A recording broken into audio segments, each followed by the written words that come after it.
Oh, little butt. Little butt.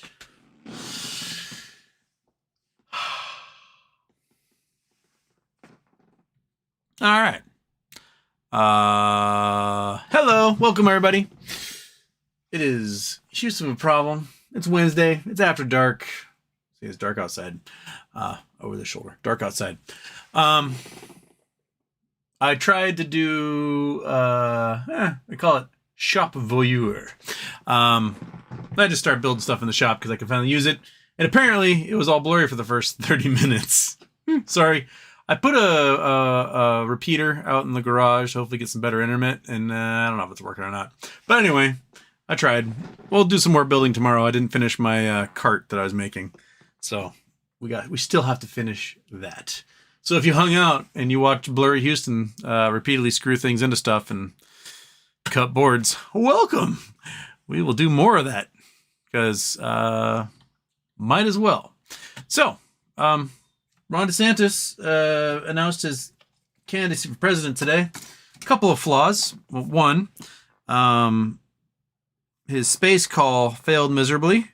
Had lots of echoes, kicked people off, closed repeatedly, and it was just a giant failure. Two, apparently his Ron DeSantis Political Action Committee raised $86 million, and because he made it a political action committee and not the funding for an exploratory committee for president, due to the campaign financing laws, political action committees cannot have any contact with candidates. There no longer has contact with his $86 million he raised and cannot use that for his campaign. So Ron DeSantis, a lawyer, kind of screwed the pooch on that one. Oops. So Ken Griffin's favorite boy is, well, I'm not sure how long he's going to be Ken Griffin's favorite boy at this point because I'm sure he's like face palming himself into a concussion. Waiting to see exactly how Ron DeSantis trips over his own feet this time around. It's, yeah. So yeah, it's, there you go. So after dark.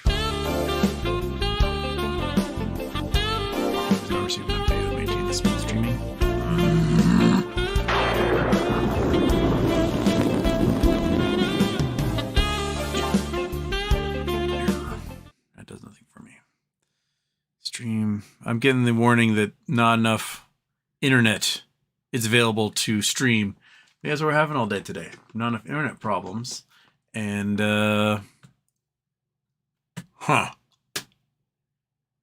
Porta K internet. Why you do this to me constantly? I don't know. Anyway, think about it? Got anything going on? Huh? No. Anyway, it's a great day. It's great to be out in the shop and like do stuff again. I've been missing that for 2 years, and hopefully Scott's coming by on Saturday to pick up all the stuff that I put in the driveway. Otherwise, to Goodwill. Yeah, got one of the old ship boxes running again. Lawnmower's running. Put a new belt on it. The belt is too long, even though it's the size belt that they still have to have. So went race to the hardware store to get a smaller one. And they closed right as I opened the door to the truck. They put a close sign on the window, and they're like, "No." So I'll pick up a smaller belt tomorrow. Okay. Yanni, Houston, what's your sunglass brand of choice? Well, my brother worked at Oakley for 20 plus years, so I have like 50 pairs of Oakleys all over the place. So Oakleys are just until I run out of Oakleys, I don't really have a need for another brand. I've got lots of them. I might even have some. I've got a broken pair in here. I have a broken pair of straight jackets in here. They don't have the other earpiece, but I've got sunglasses, lots of them in bags and shelves and all over the place. Jason Blackwell, Houston. I convinced the stormtroopers to buy iPhones because the Samsung Galaxies were not the droids they were looking for. Can you imagine making that joke, like putting that in a pun joke in like the 1960s? in the pun book. People be like, I don't get this one at all. Homer's Ghost, what are your thoughts on mayonnaise? Low fat, original, low sodium, bedposts. Ooh, ouch. Literally and figuratively. Personally, I get the olive oil mayonnaise. That's my mayonnaise of choice. Whichever olive oil mayonnaise is on sale that week, that's the one I get. Whether it's out west, we have Best Foods brands, not Hellman's, same company. Hellman's East Coast, Best Foods is out here. Or Kraft also has the olive oil one. I don't know if anyone else does an olive oil one, but mayonnaise is egg whites and oil, and that's it. It just becomes an emulsifier. There you go. So I'm cool. If they have off-brand olive oil mayonnaise, I'd get that. Kelly Reed, U.S. action on short sellers likely in the next few months. DOJ all talk, but we'll see. I think the DOJ has been given the thumbs up to get short sellers because the economy is going to crash. And if they had done this 2 years ago before the economy crashed, they would get the blame for crashing the economy. But now that we know everything is going to tank, they won't get the blame for doing it. So they can finally go after these guys. I think that's why they're waiting until now. Scott Pollan, GameStop will be announcing their earnings report date soon. Annual shareholder meeting on June 15th, voting open. I think the earnings is on Monday, the 30th? I believe so. Yeah. Kelly Reed, happy birthday, Houston. What's your opinion on people so stubborn or that they don't want to believe a crash will happen because it hurts their worldviews? This is like the film Don't Look Up. The thing about your beliefs is that reality doesn't care what your beliefs are. Science doesn't care what your beliefs are. Outcomes do not care what your beliefs are. You can refuse to admit something has happened. You can be in denial. You can do all that stuff. But it doesn't change the fact that something has happened. Yeah. So you can hope into one hand, shit into the other, and see which one fills up first. The hope one isn't going to get you anywhere. That's what I say. Jason Blackwell, Houston. Jimmy D usually spends thousands on OnlyFans watching hot guys in the garage. Thanks for the free show. Jimmy D, you like a man making his Milwaukee drill go. Brrr. I bet everybody does. Jiminius, Houston. I wanted to watch the shop vid, but the camera quality was so bad I turned it off. If you do a general recording and upload it, I'll give it another try. I will do some, when I start doing the gold stuff, I'm going to do recorded, edited stuff of the gold process because it's like days and days and days on end to get one result. So it'll be something I have to record over time. But if I'm just building something in the garage, I'll probably just set up the camera and hope the internet is working out in the garage enough to upload. Apparently it wasn't. Apparently it's very pixelated. I didn't know that because I wasn't watching the chat. I was building something. But you're welcome to join and watch me pixelatedly put something together. I got tomorrow. I will finish up that cart tomorrow, so we'll do a little bit tomorrow in the garage. Scott Pollan, what replaced the Minutemen missile system? Subs based in Washington. The subs based in Washington, based in San Diego, based in Hawaii, based in Norfolk. Some perhaps in Japan. Nuclear submarines can go anywhere and launch from anywhere. We used to have Nike missile silos all over the place here. The Nike missiles were quite the stupid anti-missile system. Basically, you take a warhead. Oftentimes, it might have been a nuclear-tipped warhead.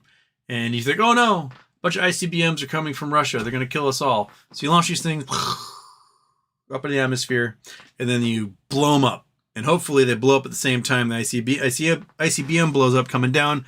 And so you just have a giant nuclear explosion high in the atmosphere by hundreds of warheads. So there's just a fallout, spins around the world, getting everybody and kills them all. But you know what? The infrastructure will live. Your cell phones won't, well, actually they have cell phones back then. Your watches won't work, your cars won't start, your TV won't turn on because of the EMPs just blasting the coastlines all over the place. But, we'd live. We had Strawberry Hill, Battle Point, Eagledale. Yeah, we had 3 Nike missile sites here on Bainbridge, where I live, and there were plenty more. I think there's dozens all over the Puget Sound, because we are first strike. We've like 7 first strike locations within a 20-minute drive of here. So we're definitely on the Russians, the Soviets map as far as that's concerned. Walt, the man in the middle. Yanni, never seen Houston with glasses on. Well, I mean, glasses are on. Ladies. But yeah, I don't generally wear sunglasses unless I'm like at the beach, because I don't have any prescription sunglasses and I don't have any contact lenses left. So I just squint if it's bright outside. Andrew Stewart, Houston. What's your favorite Star Trek The Next Generation episode? My vote is Inner Light or Yesterday's Enterprise. Oh, man. I'm a big fan of just horny Next Generation episodes in general.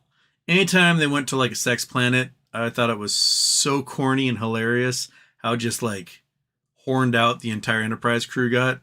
That it's something I really miss about the modern Star Treks, is that they are not finding pleasure planets at a fast enough pace. There are way more pleasure planets out there to explore.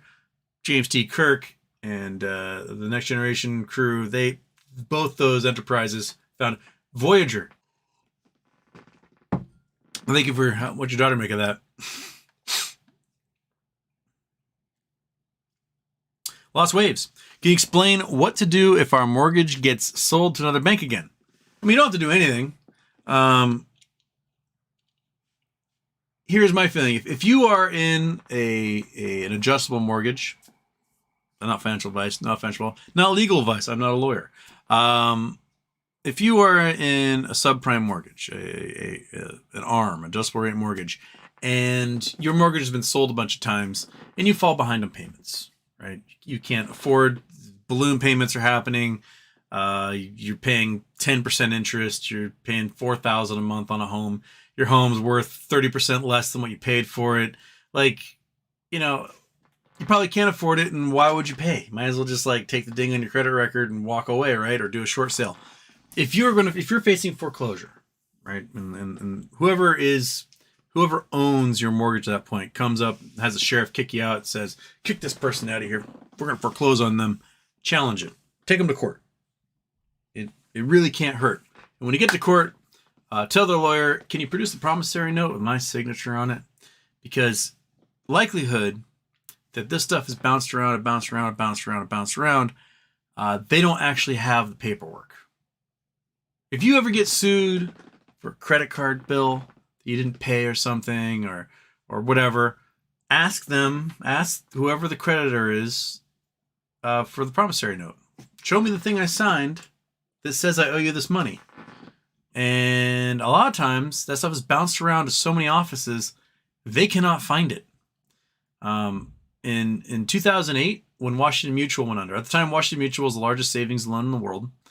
Now they'd be chump change compared to the size banks are now. But they had like millions of mortgages that they controlled. Chase Bank bought the assets of Washington Mutual, laid everybody off, and took over all the bank branches. Cool, right? It happens. Well, Washington Mutual's offsite storage was some warehouse in Mexico. And they fired the person at Washington Mutual who made sure the warehouse in Mexico got paid. That's where they kept all the promissory notes. So if in 2008, 2009, 2010, 2011, you had had a mortgage with Washington Mutual, the designation would have gone to Chase Bank. And if you had stopped paying or couldn't pay or whatever, Chase would have evicted you from your home. You could have, theoretically, said to Chase, hey, can you prove that you're the one with the promissory note and who I owe for this home? And they likely couldn't, because millions of mortgages and their deeds and their promissory notes got shredded by the Mexican document storage place, because they weren't getting paid. They're like, well, it's privilege. This is like private information. I guess we'll just shred it all and burn it. I don't know. And so after several months of them not getting paid, they just empty up the space and put a for rent sign up again. There are several cases, even a recent one, where A bank tried to foreclose on someone, couldn't provide the paperwork, person got the property. So what the court does in that case is like, well, you can't prove that you own it, bank, and this person lives there. So the old adage, possession is 9/10 the law. We're just going to write a quit claim deed and give it to this person, and they got the property. Tough shit. Should have figured out your paperwork better. But without that promissory note, they cannot evict you from your home. They have to prove that they're the ones that own your home and that you owe them. And without that promissory note, they can't do it. And a lot of these fly-by-night mortgage brokers, they sell the mortgage, they package them into these mortgage-backed securities, whatever, and it's divvied up amongst hundreds of people, and the paperwork just disappears. The filing system isn't there. Electronic copies don't count. You need that signature right there provided. And so that's, I don't recommend falling behind on your mortgage, but let's just say you had some sort of adjustable rate mortgage and the economy collapsed and your mortgage got sold 5 times, and can't hurt. Maybe you'll get some free property out of it, right? Just pay the first 2 years and then fuck them. Give it a whirl. Someone give it a whirl. Tell me how it works. Lost ways uploading music to YouTube already, dude. That involves I need to get a zip drive before I can do that. PDB brand quality of the shop video clears up at 34 minutes. Oh, well, you can catch me at 34 minutes in the shop video. I'm not sure what I was doing then. I was probably ooga-doogieing the drill and ran out of screws. The second screws were terrible. Good cat. Meow. Hi, cat. You still high? You still enjoying your catnip, huh, buddy? Huh? Look at you. Look at you, little squirt. Okay. Oh, there we go. Okay. Well, the man in the middle. Wow, lots of new people here. Are there new people? I recognize everybody.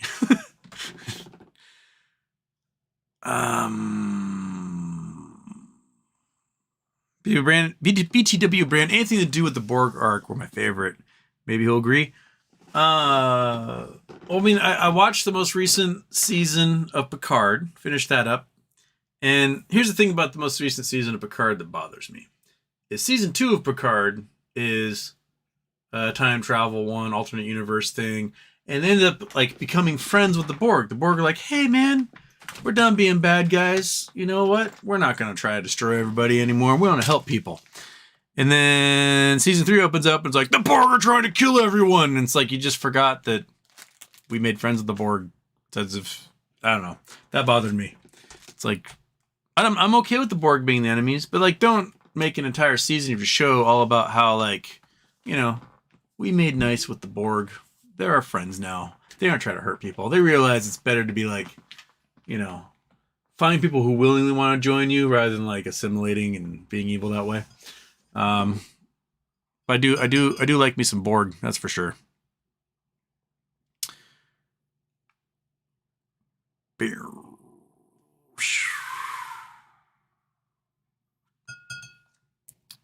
That's right, cat. BW brand, Houston, is your lawnmower finished? No. The belt was too big. Even though it was the belt they said to put on there, 52-inch belt. So I need a 51 or 50-inch belt, probably. I don't know. The tensioner doesn't seem to be tensioning. It's too loose.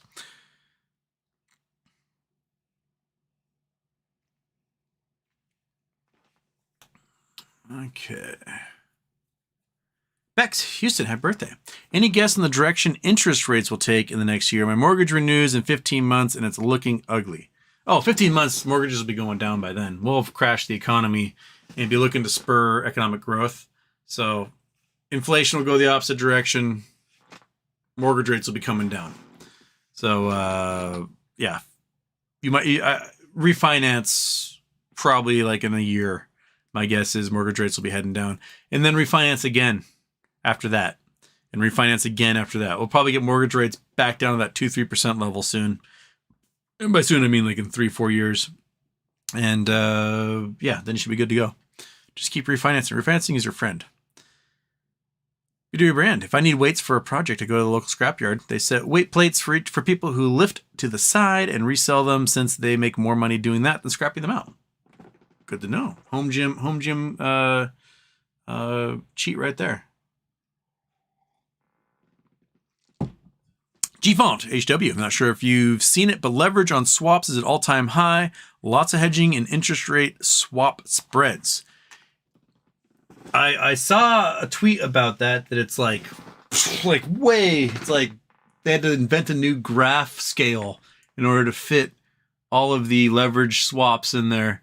And because like 08 was down here. So they're ready. It's I think it's, I still see it climbing up there. But yeah, the leverage swaps are going bonkers. Cat, what are you doing? You looking for your thing? Yeah, that's what you wanted. You want your avocado. You want that. Oh, yeah. Bonk. Right in the face. Bonk, bonk, bonk, bonk, bonk. If I bonk you enough, you freak out. You freak out and you get it. All right, get it. Get it. Murder. There you go.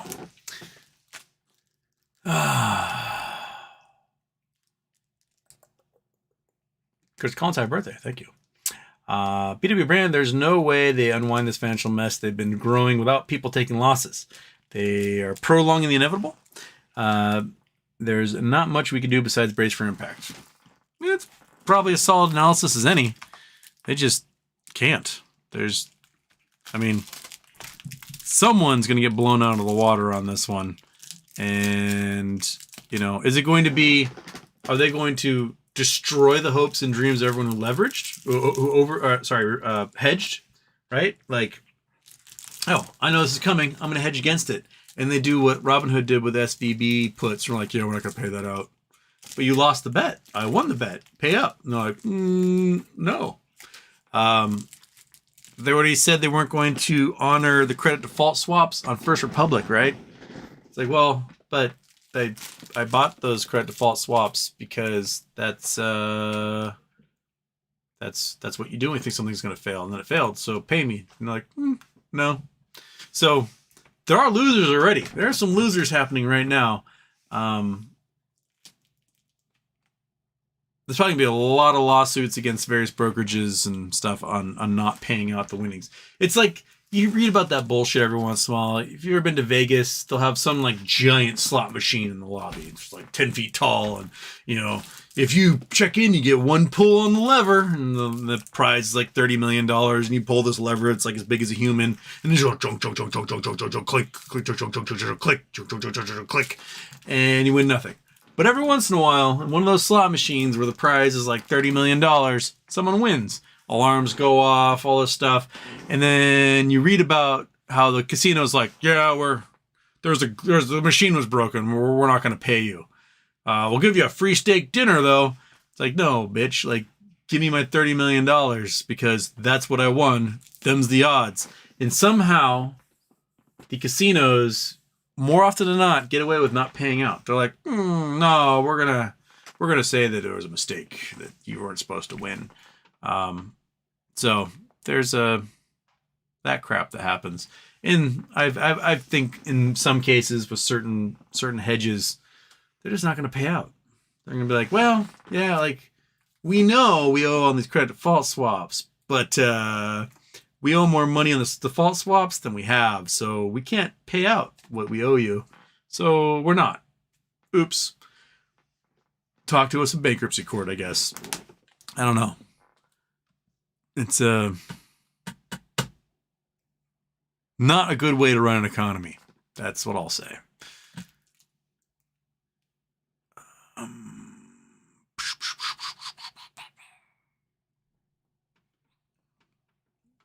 Javier, is AI already pumping the market? NVIDIA running a suspect? I personally feel humanity is at a crossroads. Anything with AI in the title is going to run right now. It's just like stuff with crypto, Bitcoin, whatever in the title a couple years ago. And before that, you had .com in your title and you'd run like crazy. The fad's fad. And AI is the current thing, current trend. Like, I think if you were an Acme parent company, and you wanted your stock to run over $50 a share, you become Acme Parent Company AI, right? And everyone's going, oh my goodness, there's an AI company in Canada, and they're gonna stocks go. Even if you don't produce any AI, they're gonna be like, oh my god, we need to invest in AI. This has AI in its name, and obviously, it's cheap right now, so let's send it to the moon. That's what you do.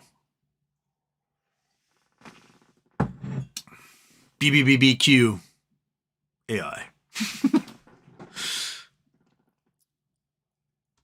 I think they'll unwind it with a nuke. BW Brand, thinking back, did he mention in previous shows about the AI video of the Pentagon? Someone made their money off that. Yeah, we talked about that on Monday briefly. Someone definitely did. There's a fake verified Bloomberg account that said the Pentagon had been subject to an explosion, took down the market $500 billion, and then it got revealed it was a hoax and bounced right back again. But someone made a bunch of money in the meantime. Whew. JR, anyone able to buy BBBYQ options today? I have not been able to. I need to call the Fidelity guys and yell at them. But options went up. What did stock do today? Where is it right now? That's like 26 cents, I think. Yeah, it's at 26 cents. So, I mean, we're up. Options went back to a penny, though. That's all right. I mean, the first is when we hear about stalking horse. And from there, it can only go surprisingly up. I hope. If not, well then, I lost my $500.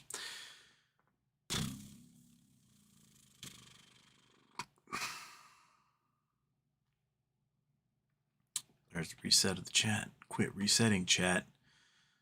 Okay, there we go. Boom, boom, boom, boom, boom.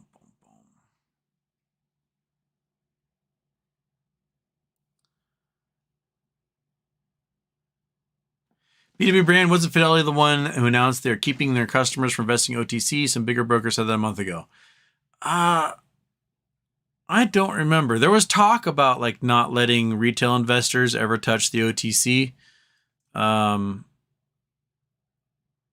Which seems silly because they need retail investors in order for them to short these companies out of existence. So what angle are you playing? Do you want them to, as hedge funds, to be able to short things?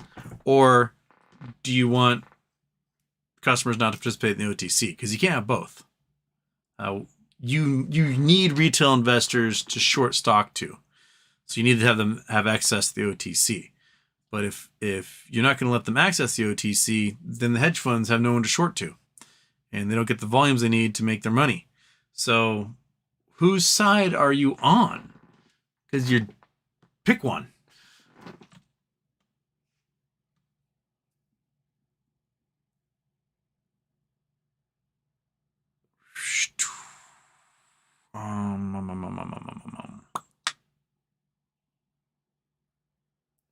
Aaron Sounding, what the hell? He is live? I am live. I'm alive. Aaron Sounding, Houston. So we meet again. What do you think of the BBBBYQ buy put bidding war? I think $6 or more a share. Also 8 days from due market collapse, debt crisis, MOAS being triggered. Thank the Republicans for that. I would love $6 a share. I would also love to be able to pick up another 1,000 call options if I could. Because you can get call options at $1 an option at 50 cents. And to me, that seems like enough of a gamble. Let's say it goes to $6 a share. That's $550 per option that I picked up for $1. So that's 550x. That's $550,000 for $1,000 investment. Or I lose my $1,000 and that's my tax write-off for next tax season. I'm okay to gamble with those kind of odds because it does appear there's going to be a buyer. I think there's going to be a buyer. I have no idea what the price is going to be. I think any price that comes out will probably result in after debts are paid for debtors And some of the debts might be negotiated. So like, hey, we're going to buy the company for X number of dollars. We will keep paying on these debts. So they don't have to pay them all off right now. But let's say they pay them all off 1.4 billion or something. So any bid over 1.4 billion goes to the shareholders. So, 1.4 billion plus 400 million, that's $1 a share. So 1.8 billion bid is $1 a share for all the current shareholders, which would trigger my 50-cent options to, 50 cents an option. Now, it's not, I'm okay with that. That gives us some walking around money, some war rig building money. That would just be the stalking horse bid. And then all the bids that come in on the 7th would have to be higher than that. And anyone who wants to do the auction on the 16th or whatever it is would have to bid more than the highest bid that came in from all the eligible bidders. So I think it's a gamble I'm going for, and I'm fully prepared to lose whatever I put in there. But I think there's going to be a buyer. But, if you can figure out how to get any of these shares, by all means, go for it. But my current brokers won't let me. Like, so not just Schwab will let me right now. Schwab's like, this ticker doesn't exist. We know there's a BBYQ, but we're not going to give you any data on it. I don't know. And Schwab is the one that will usually let me do anything. Like, they're like, a drunk parent smoking a cigarette. They do not care. That was Schwab for so long. So I don't know what Schwab's doing all of a sudden being responsible. They go to AA or something? I don't know. But Schwab is being too responsible and not letting me be reckless. I want to be reckless. I am a reckless guy in a Hawaiian shirt. Let me do my thing.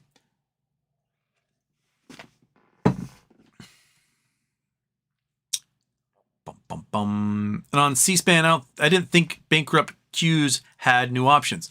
You're buying the old options. You're not buying any new options. You're buying options that already exist out there. So someone who has options like, I'm getting rid of this crap, you're buying that from them. Sam Jazz, but Trump intro. Oh, I did not Trump intros. Haha, Sam saved the day. Sam got in there before anyone could send me to the small Houston and to the internet, where I would embarrassingly be paying second intro because I forgot to turn it off because I was too concerned with the warning that came up saying I had no internet happening. So, thank you, Sam. You saved me, and everyone else hates you for it. Anxiety Lord. One company owns 70% of all glasses brands. Luxottica. They're the reason why my brother works for Metamaterial now. So, Gardner was in charge of the engineers and stuff at Oakley, and like lots of manufacturing, production, and things. And as the story, not as how Gardner told me, but this is as another person who worked at Oakley told me this story, that Luxottica finally got their hands on Oakley and did a hostile takeover and bought them. Oakley didn't want to sell. They're like, no, we're fine trading our own company. And Luxottica bought up all the eyeglass places, all the sunglass huts, and anywhere you bought glasses, Sunglass Hut owned them. Pearl Vision, Lens Crafter, Sunglass Hut, you name it, they owned it. They had bought up, Ray-Ban and Brico and Bosch and Loam and just everyone you can imagine. Arnett, I don't know any other sunglass companies. Dragonfly, they owned them all. Jim Gennard Oakley was like, yeah, I don't want to sell. No, I like running my company. I like my company. I like being independent. I like having my own company. And Luxottica managed to squeeze Oakley out of all these stores. Totally antitrust violations. Like, they should have gone to prison for it. And to the point that Oakley stock went because no one could buy their product anywhere. If you can't go to a store and buy your eyeglasses because the eyeglasses refuse to sell it, which is totally antitrust violations, anti-competition, your stock's going to crash. So the stock crashed, Luxottica swooped in, bought them up, and we're like, ha, we got you now, Oakley. You're now part of our giant luxury brand corporation. And as I was told by this person who works at Oakley, the head of research and development for Luxottica hopped on a plane, flew from Italy, got to California, came to Oakley and shook my brother's hand and was like, we bought this company because of you. The brother did lots of stuff for the company. And they cleaned house. They fired a bunch of executives. They didn't fire Gardner. And after a while, Gardner had spent a bunch of time in Italy doing research development stuff over out in the Dolomites, where the headquarters is, like beautiful mountains, alpine, beauty in the Alps. And but he was missing his family, missing California, and but job's a job. And eventually they offered him the presidency. They're like, "Hey, Gardner, would you like to become president of Oakley?" And he said, "Yeah, but I want to bring research and development back to California because that's the fun part of the job. Like, I want us to be able to like engineer and invent stuff and whatever." And the CEO of Luxottica was like, "No, brother." And my brother said, "Oh, well then I'll take my golden parachute and I'm out." And he retired from Oakley. And the owner of Luxottica, the chairman of the board, the Italian guy, I can't remember his name, is worth like $70 billion. He discovered that he had just spent like $8 billion in Oakley for Gardner. And the CEO didn't give Gardner what he wanted, which was research and development in California, and fired the CEO of Luxottica. And Luxottica's stock price went as a result. So Gardner ended up getting a job at Intel, where they made these really, really, really, really, really cool glasses that, rather than having a heads-up display, had these lasers that would beam an image into the back of your skull. Basically project an image onto your retina, and you would have a heads-up display wherever you looked, and it was crazy. And Intel spent over $1 billion developing this. They got like a commercial pair of glasses ready and did this really cool video they released on YouTube about how it worked and everything. And then Intel's like, "All right, cool, we're closing the program." Everyone's fired. And they like let everybody go.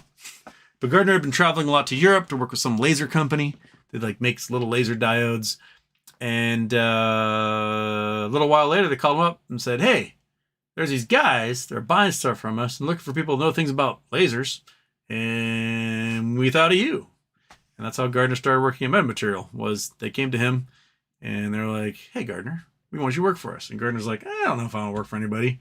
What will it take for you to work for us?" And he's like, "This, and this." And thinking they'll say no. And they're like, "Okay." He's like, "Fart. I guess I'm going to have a job again." I'm not going to finish my cabin I'm working on.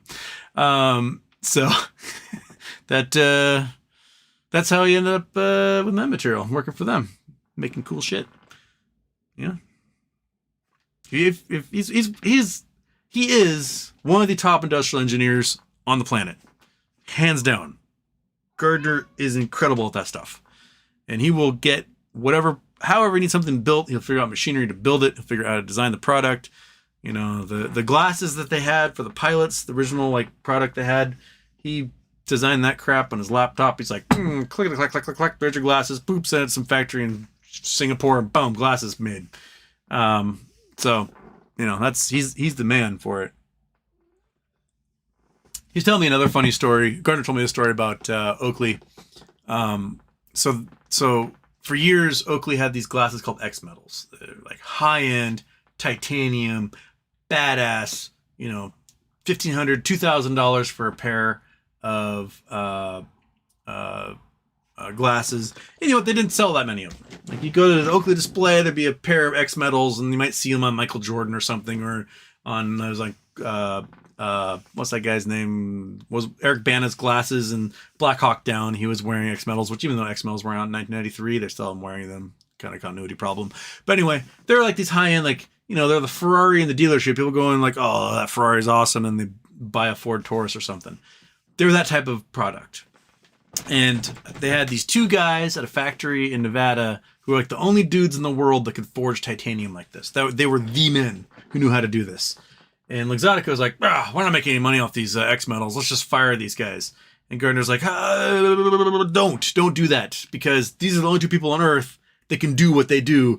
No one else can do it. If you close this factory and you fire these guys, they go somewhere else and the information is lost to us forever. And Luxottica's like, "No, we need to fire them." He's like, How about this? We'll make the frames out of titanium, and then we'll make the earpieces out of like carbon fiber or something, and we'll save money on the manufacturing process, and we can lower the price a little bit or something. I'm like, no, we're just gonna close the factory and get rid of these guys. It's a waste of money. He's like, no, you can't, don't do it, because seriously, they're the only two people on Earth who can forge titanium, and no one else can do this. They're the only ones who can do it. They're the only one. Someone else will hire them away. We need them because they're the only ones who can do it. And Luxottica said, "No, close everything." So they closed the factory, and laid the guys off, and they disappeared. And like 3 weeks later, some executive from Lazaka was like, "Hey, you know what we should do? We should do some forged titanium glasses." And the governor's like, "We can't." Well, why not? Because you fired the only 2 people in the world that can do it, and they got jobs with like aerospace people now, and it's gone. We will never be able to do that again. Why'd you let us do that? So, it's yeah, executives can suck a lot of times. This is why I don't think people should be allowed to become executives who like haven't worked a job in their life. They don't know how to engineer. They don't know how to design. They don't know how to produce. They don't know how to make art. They don't do it like, all they know is buy low, sell high, cut the workforce, trim fat, and they don't know the process it takes to like build things. The MBA people who like went from not working in high school to having daddy pay for their college to get their business degree to getting their MBA and all of a sudden being an executive vice president of a company without ever actually having a job. Those are the folks that truly destroy our entire country and the global economy. They're the ones who suck. They're like, "Whoa, let's cut this thing." And no, it serves a purpose. We have these dudes locked up. They're the only people in the world that can do this. So if we need them to do cool shit, then we can do cool shit. Fire them. They cost money. And then, of course, 3 weeks later, they're like, "We need those guys that do cool shit." Cat. Drugs. On your head.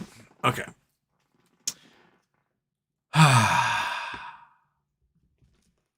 Where was that Oakley question? Did I lose it? There it is. Okay. Triple D, congrats to DeSantis for entering into the presidential race one step closer to stopping the madness. DeSantis, or Disaster, as people are calling him. No. He is absolutely destroying Florida right now. DeSantis is going to be satisfied until everyone in Florida is white and unemployed. That seems to be his entire goal in Florida, is to do as many little fascist things as he can, to censor as much language as he can, to keep his population as stupid as he can, to make sure that the largest employer in the state gets so sick of the state that they pull out and destroys his entire tourism brand, which is a large portion of Florida's economy. I don't know why he's doing that stuff. He's trying to play to like Donald Trump's base, but he's never going to be able to get Donald Trump's base. Donald Trump's base loves Donald Trump for being Donald Trump. And Ron DeSantis is never going to be able to like take away from that. Donald Trump's like folk hero status to these dweebs. And Ron DeSantis just can't do that. He's just so grating and unlikable. He's one of those like guys who isn't witty enough to hold your attention, but demands respect. And he tries to get respect via fear. Because there's people who confuse respect for fear. Like, if I'm afraid of you, I have to treat you in a respectful manner. But that's not truly respect. That's just self-preservation. Actual respect comes from, like, respect. You do things I appreciate, and you're honest, and you have integrity, and I respect you for it. And I will honor who you are for that. It's a lot different than, I am scared of you and what you can do to me, therefore I will pretend to give you reverence, but I don't mean it. I hate your guts. Just don't hurt me. There's two different things there. So if given the chance in the voting booth, are you going to vote for the guy who scares you or the guy you respect? And DeSantis just does not have anybody's respect. And he's going to get his ass kicked by Disney. Disney's going to eat his lunch. Disney is a law firm with an entertainment arm. And they know what Ron DeSantis is going to do 10 steps ahead of Ron DeSantis doing it. DeSantis is toast. He's toast. The Lincoln Project had a very hilarious letter to Ron DeSantis. They're like, "You don't stand a chance, buddy. People don't like you." And it's pretty good. I recommend reading it. Okay. Aaron Salentine. I never thought the Republican Party would trigger MOAS by causing a debt crisis. Hold the line, reps. I feel conflicted. Yeah. I mean, the inverse ETFs, people are starting to buy them. It's We got 7 days, folks. 7 days to figure this out.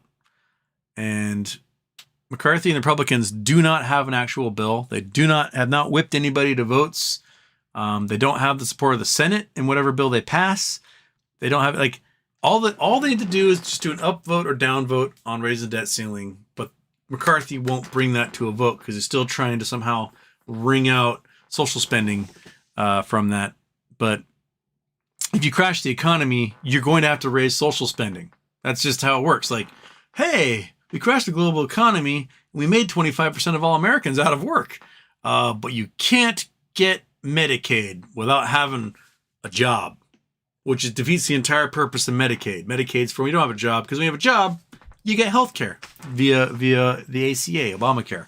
So putting a job requirement on the last-ditch health care for those who just lost their job is a really, really dumb hill to die on in that case. Yeah, just... And Biden's shoot himself in the foot too, but not just every time DeSantis says something, Biden's just go 14th Amendment. Says, I want to cut Medicaid spending. 14th Amendment. You guys can pussyfoot around all you want and not raise debt ceiling, but the minute we're about to default, I will invoke the 14th Amendment and we'll just keep paying, and you'll take me to court about it. And you don't want to take me to court about it because it's in the Constitution. And if you somehow overrule the Constitution and get me to stop paying our debts and visibly crash the entire global economy as a result, then that is on you. And for some reason, Biden is not towing that line, and I don't know why. It's the easiest, position to take. And just stop using the debt ceiling as leverage to get whatever little programs you want cut. Just pay the debts. We agreed to pay the debts. We took out the bonds already. We're paying interest on it. Just pay it. That's all you have to do. But instead, we'll just collapse the global economy. And, hey, I'll learn to like cat food. My cat seems to enjoy it. He's a fat piece of shit. I'm sure I can get there too, eating 800 calories of cat food per meal. Kitty, will you share? Hopefully.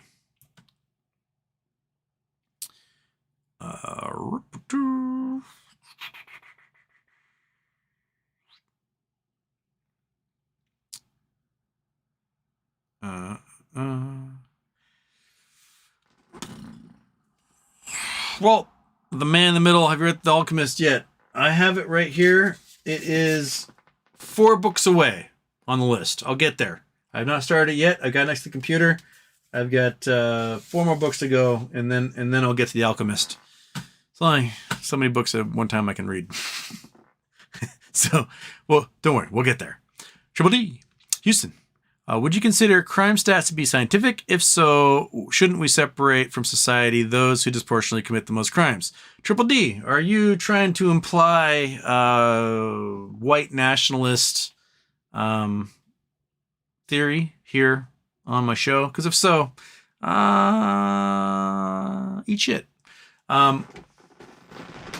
Here's the thing: is that crime stats, you can look at them from multiple angles. One, you can look at them as to who gets policed.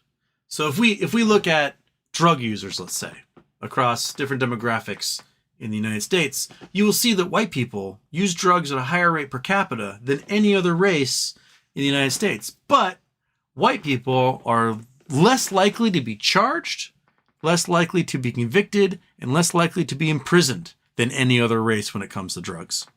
So if white people are in fact committing more drug crimes than any other race, then shouldn't we put white people in ghettos?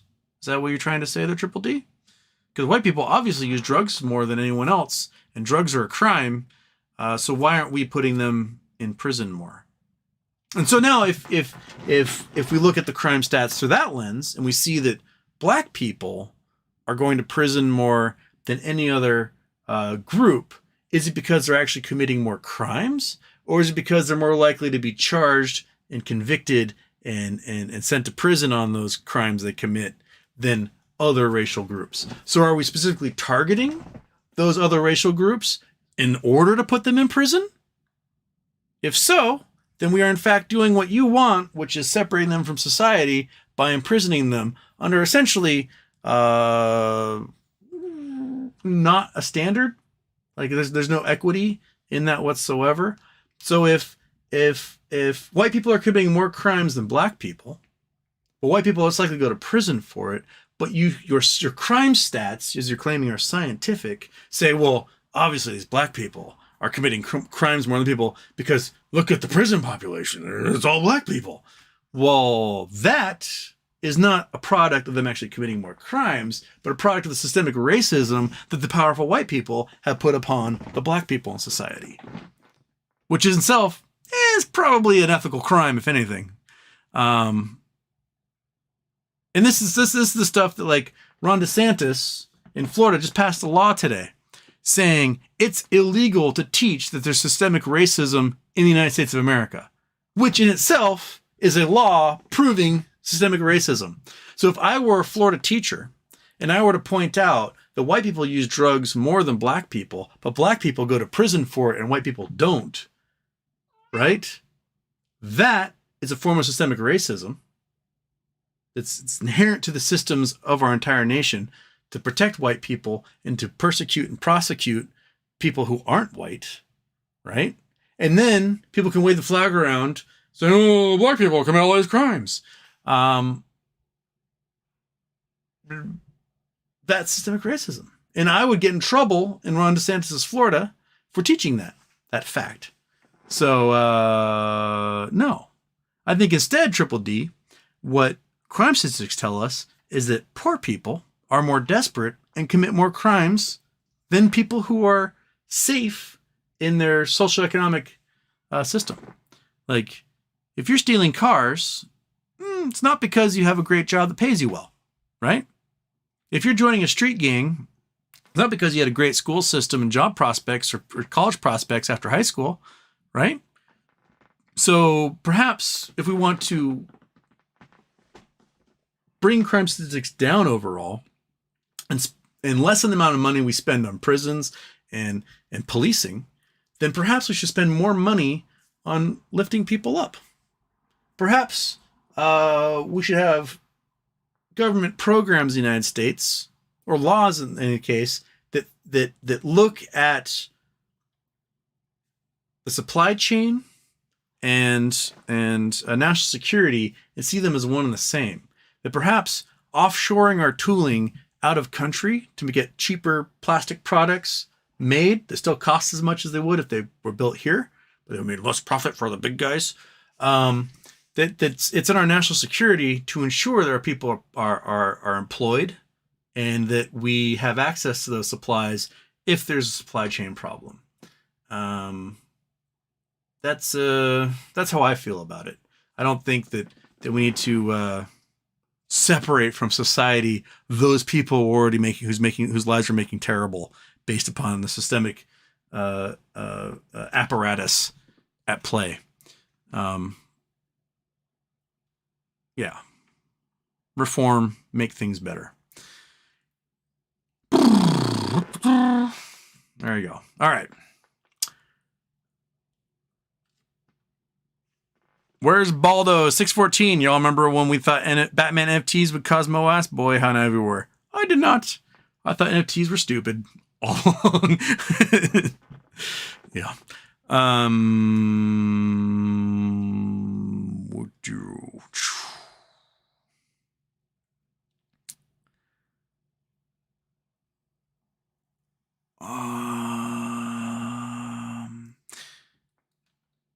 And on C-SPAN, Houston, my best buddy's parents got a free beach condo when the bank couldn't find the note. Pretty awesome. See? It happens. If you can't find that promissory note, then you got no claim to people's property or money. So always challenge the foreclosure. Because the worst thing that can happen is the bank goes, yeah, we got the promissory note right here. Okay, well, I'm evicted. But you might as well challenge it in court if you're being evicted. And it costs the bank money to like do that crap and like, so you may as well tie them up in court, at least for a little while. And then if they can prove that promissory note and be like, peace, move back in with the parents. Yeah. Capital B, love getting high to your videos, Wade. My nose hurts, but we're still going. All right. I didn't really picture my shows as a bump and run, but I guess that's what we're doing here. Take a toot, watch them hoot. BW brand. So the bank's not keeping track of a piece of paper worth hundreds of thousands of dollars. Yeah. I mean, who hasn't like lost their wallet and their keys before, but just did that with like $300 billion in assets? Like, I don't know where else I put it in. Bill retired. He was the one who took care of that.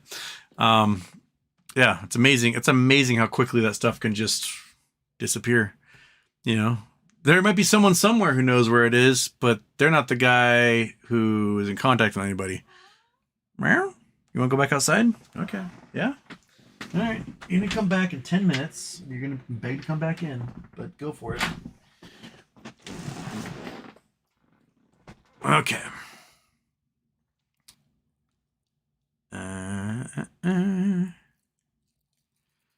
Quantum Shore, imagine all the people that had fraud into paying when they didn't even have the note at all. Wild. True. That happens too.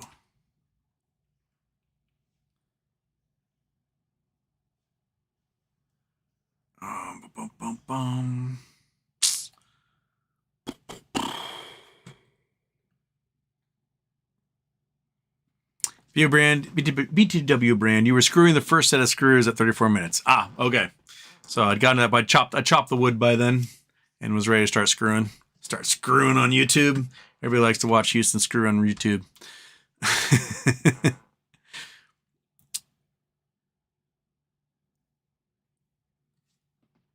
Brett Montgomery, the second you find yourself in foreclosure, file bankruptcy. It stops the mortgage servicer from foreclosure proceedings.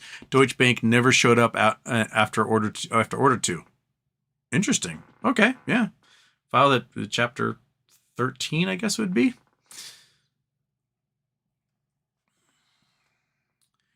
Citizen 54, we're running out of time on the debt ceiling. How have the owners of these clowns not told them to stop their antics and pass a bill? We're cutting it too close.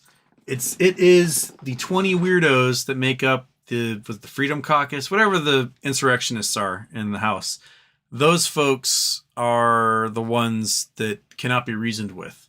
And they're the ones running McCarthy. Because McCarthy had to like give control over to them in order to be named the Speaker of the House. And really it's a committee of clowns that are behind him.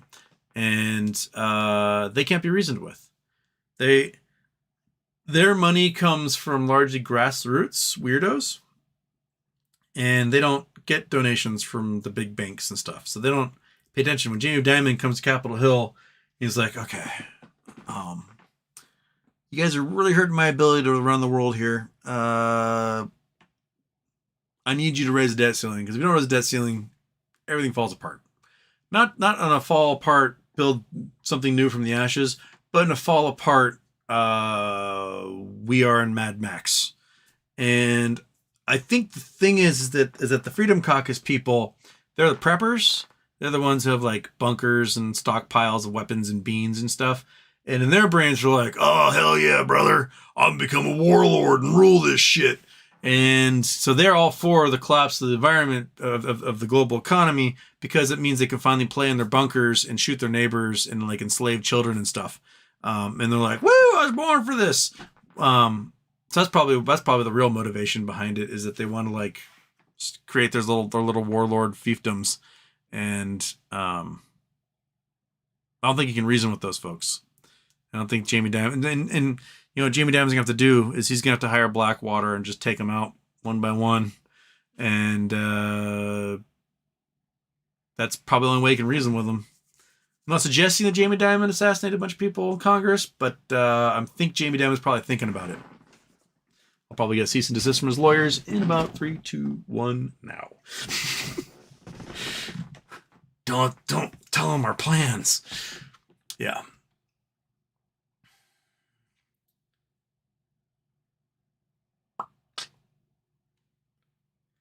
B. SZA looking up a list of Borg episodes is a fun little marathon.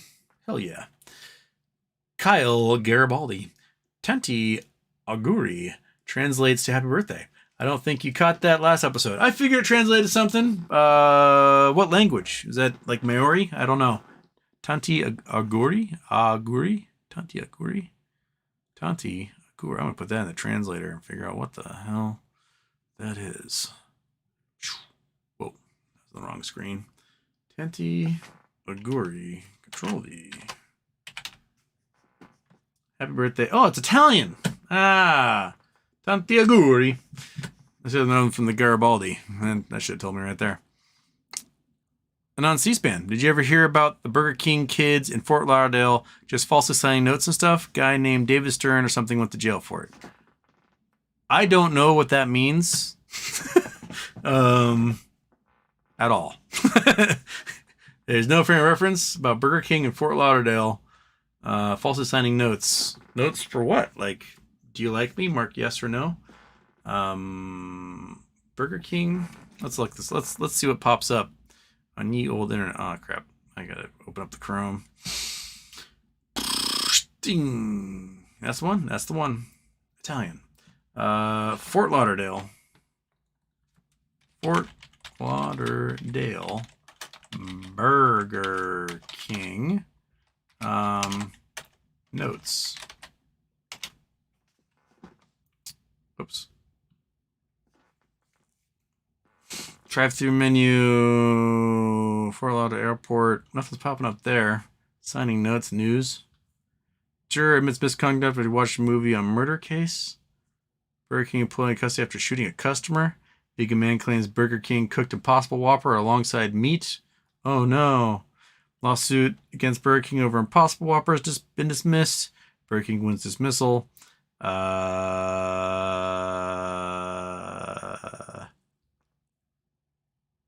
Are you talking about promissory notes at a Burger King? I don't know. Okay. Kirk Wilson, Houston.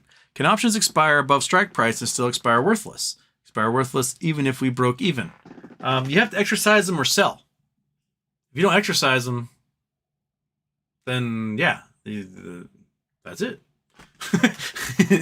So you have to exercise those options. If you don't exercise if you got cash in your account, some will automatically exercise. Some, if you have margin on your account, you can.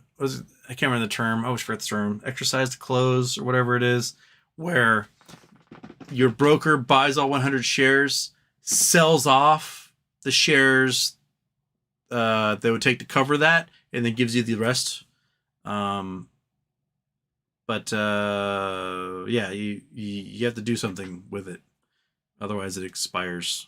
You have to exercise.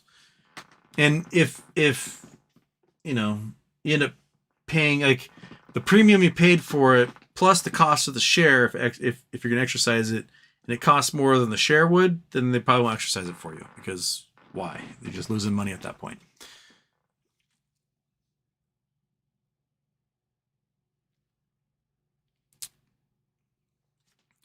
Oh, there's the reset of the chat again. Quit resetting. Oh my goodness. Okay. Where were we? There, let's file bankruptcy one. Kyle Garibaldi.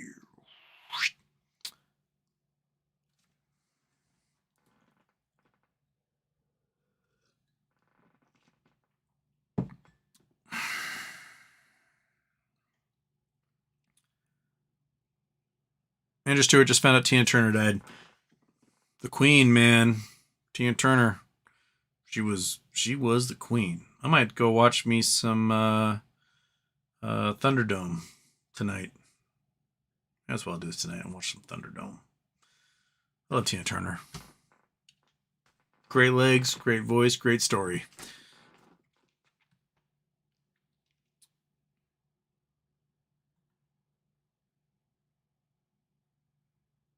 Ron Johnson, Houston, happy birthday. Is it possible the great Stanley Kubrick was hired to film fake lunar landings just in case actual landings failed because we didn't want to lose to Russia? Sure, anything's possible, I guess. I don't know. Yeah, but the lunar landings happened. We can look through a telescope and see all the evidence of them on strewn across the surface of the moon.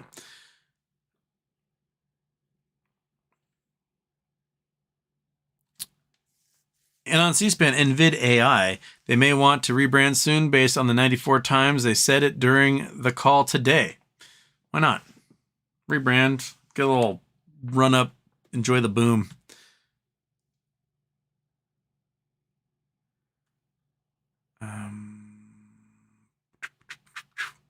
Ron Johnson, back to Stanley Kubrick. Is there a way to access potential fake moon landing footage via Freedom of Information Act request? Try it. I mean, it doesn't hurt to try. You may as well, if you think it might be out there, go for it. I would like all video footage related to Stanley Kubrick and NASA. And see what happens. Rocky S., what happened to Sears Holding? Is there anything happening with Sears? SHLDQ. Nothing there. Tools. Sort by past week. Nothing in the news for Sears Holding in the past week. I've not heard anything. If anyone knows anything about Sears, let me know. But nothing's come across my view as what's happening with Sears bankruptcy. So no news as far as I know. Andrew Dowell, Morning Houston, has U.S. credit been downgraded? I've not heard any news on that. U.S. credit downgrade. It's got sterling AAA credit at the moment. Fitch puts U.S. rating on negative watch as debt deadline looms. So they're basically saying we're about to downgrade U.S. debt. All right, now the cat wants to come back in. He said his moment. All right, buddy, come on. There you go. You're back in. You're doing I'm back in cat stuff. Okay, cat's back. He's inside. He's crazy. You're crazy, man. You're crazy, man. Come on. Come on up here. Come on, say hi. Come on up and say hi. Come on. You can do it. Come on. I know you can. I know the world's spinning and you're staring at me. There you go. Rookie. That's right. You want to come over here and say hi to everybody? Come up here. Go up here, fatty. Go right there. Yeah. That's the spot. Here, check this out. Check this out. Hey, got an avocado right here. That's an avocado. There's an avocado right there. Yeah. Come on. Get that avocado, fatty. Come on. Get it. It's Bobby in the face. It's gonna Bobby in the face. Keep Bobby in the face. Wear it. Are you wearing an avocado? Are you wearing an avocado? Oh my gosh. All right. Let's take that over there. Avocado. Okay. Oh, now you're freaking out. Oh my gosh. You're gonna knock all the papers on the floor, aren't you? And I'm gonna have to pick it all up. Okay. Lemon. Someone called the cops on a child protective services on Schwab now. They have to look like they care about their kids. Oh, from a bad parent joke. Yes. Oh, is it attached to your foot? Is an avocado attached to your foot? Look at your little fupa. It's just such a little... Oh, you're going to kill me now. Okay. Get it, you big dummy. There you are.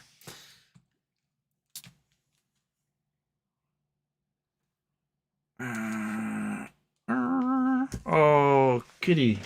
Keep track of your shit, dude. Okay.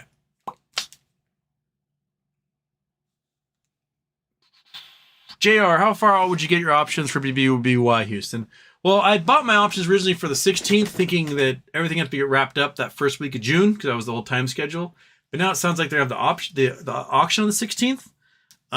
So if I can, the next set of options will be for August. The way I see it is there'll be a buyer or there won't be by the time August comes around. So if you buy shares, right, the shares will be worthless by August if there's no buyer, because the company won't exist anymore. Or your shares will be worth more than they are now if there is a buyer. So those will go up. But if you can get options at $1, that's a penny per share, then either there isn't a buyer by August and you're out that penny per share, but the options can't go below a penny per share, so you might be able to get your money back. Who knows? Or the options are worth a lot of money by August. Either way, it's the same as shares, and you may as well try to pick them up if you can, if you want to gamble. And I want to gamble.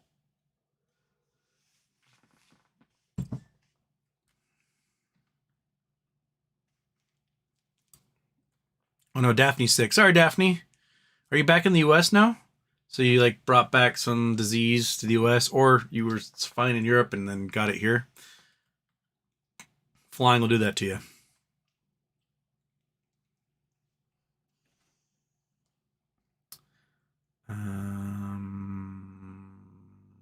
Bum, bum, bum, bum, bum.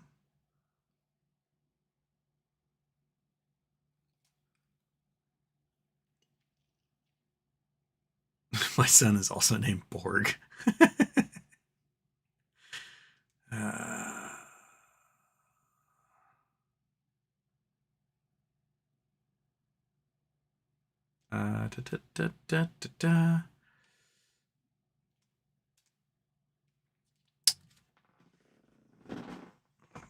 Ron Johnson, we drink free water. We breathe free air. We will have our own agriculture, and no earther will ever control us again. Someone's watching the Expanse. Zach Combs, Florida has the most black-owned business in the country. We'll see how long that lasts. I don't think Ron DeSantis likes stats like that. Gary Goliathon? Gary Goliath. I like that more. I wouldn't vote for Ron DeSantis because Ken Griffin is backing him. Bottom line. That's kind of my reasoning right there. That I am not on the right side of the spectrum politically, so I wouldn't be voting for a Ron DeSantis regardless. But at the same time, if I were right-leaning, I still wouldn't vote for Ron DeSantis because Ken Griffin anointed Ron DeSantis. Ken Griffin said, I want you to be the next president of the United States. Here's a pile of money. And Ron DeSantis said, okay. And that's kind of where it went. Cat's trying to dance on my keyboard. My cat tries to do that and then he shuts off the entire show. Or he tries to dance on top of the battery backup and turns everything off. Right? Little stoned cat. Oh, he's out. He's out like a light. Okay.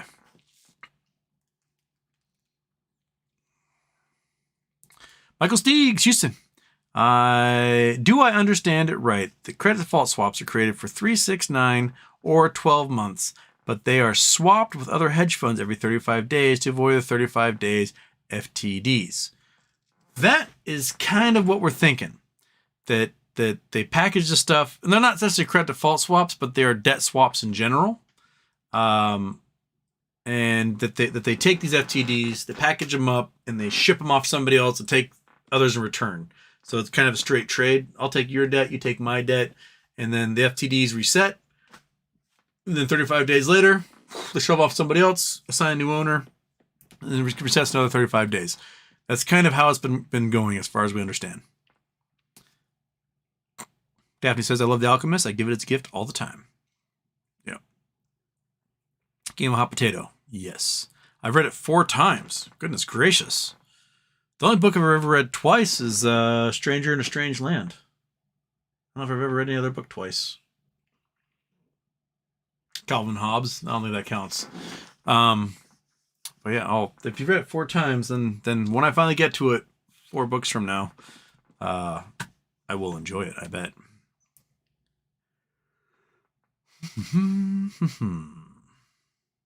Jinja Ninja. Never felt more boomer than trying to figure out what NFT is. Yemaine Solomon. Houston, what do you think about the AMC? I think it's a mess. I think it's in the meme stock basket. The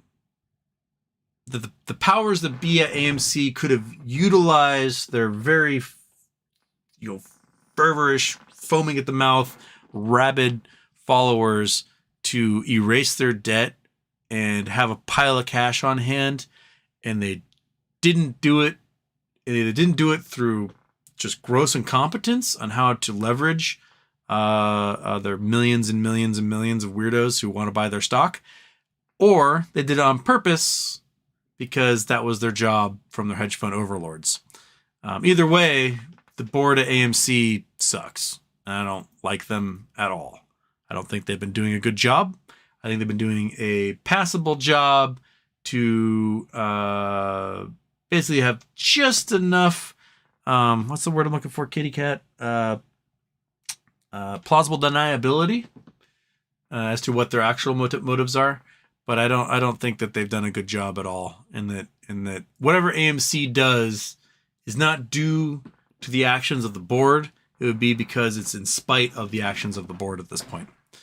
I think if they get their reverse split and combination through, they might get a good price spike on it, but I don't think it would get to the point where it was June of 2021, where at $73 a share, whatever it hit, would be the equivalent of $770 a share post reverse split.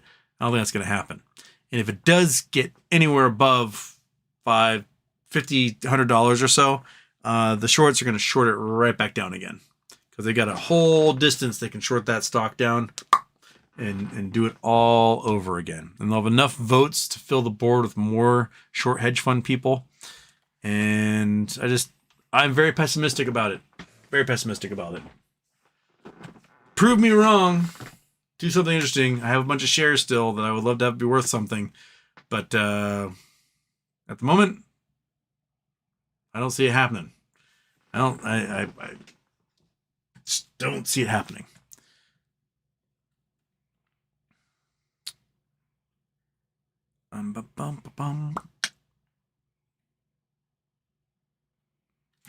Jimmy Jones, Trump Flynn. Why would you want Flynn, who's an agent of both Russia and Turkey? The man is literally a traitor to the uniform.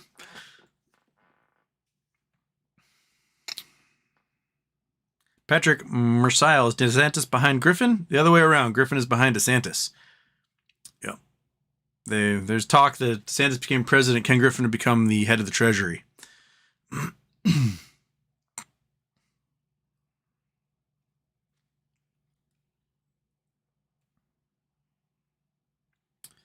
Jordan, it's funny to hear a liberal get pissed off when their power gets threatened. Face it, your dictator in office will be thrown out and America will be placed back, an American will be placed back in office. Do you have a point there, Jordan? Or just some, contextless verbal platitudes? Whatever. All right. And on C-SPAN, Zach, that's a result of the relatively high black population in Florida not being so blah, blah, blah, through the last several decades as much as the political BS as of late. Oh, talking about the business, black-owned businesses in Florida. Danjo the Banjo, does debt default equal MOAS? If so, just don't dance. At least the element we need, which is the collapse of assets. Right? Because you've got this collateral they use for their margin. And if there's the collapse of assets, then and the margin doesn't drop with it, then yeah. That's a key ingredient. The one problem is that we might not have the ability of the US government to spool up those printers and make it rain to pay us. Right? Because the banks and the Federal Reserve and the Treasury won't have the authorization to print, and make it rain on you and I. Because Daddy needs a four-wheel drive RV and enough money and time to take it everywhere. Right, Monkey? You want to go all over the place. You're almost 8 years old now. We got to get this show on the road if you're going to become a well-traveled dog. She's been to... Where have you been to? You've been to Washington? You've been to Oregon? You've been to California? You've been to Arizona? You've been to Utah? You've been to New Mexico? You've been to Colorado? You've been to Wyoming? Been to Montana. You've been to those places. You've been to Hawaii because that's where you're born. So you've been to 10 states, Monkey. We got to get you to 40 more in the next, 6-7 years. until you can't climb into the 4-wheel drive RV anymore, and then we gotta stay home for a while, and that's we'll be good. We'll be good, monkey. We'll be good. She's like, all of a sudden, she has this look on her face of like realizing her own mortality. All right. There's the reset. All right, we're Jinjin Ninja. Nope, not that one. We haven't got that far yet. Okay, where?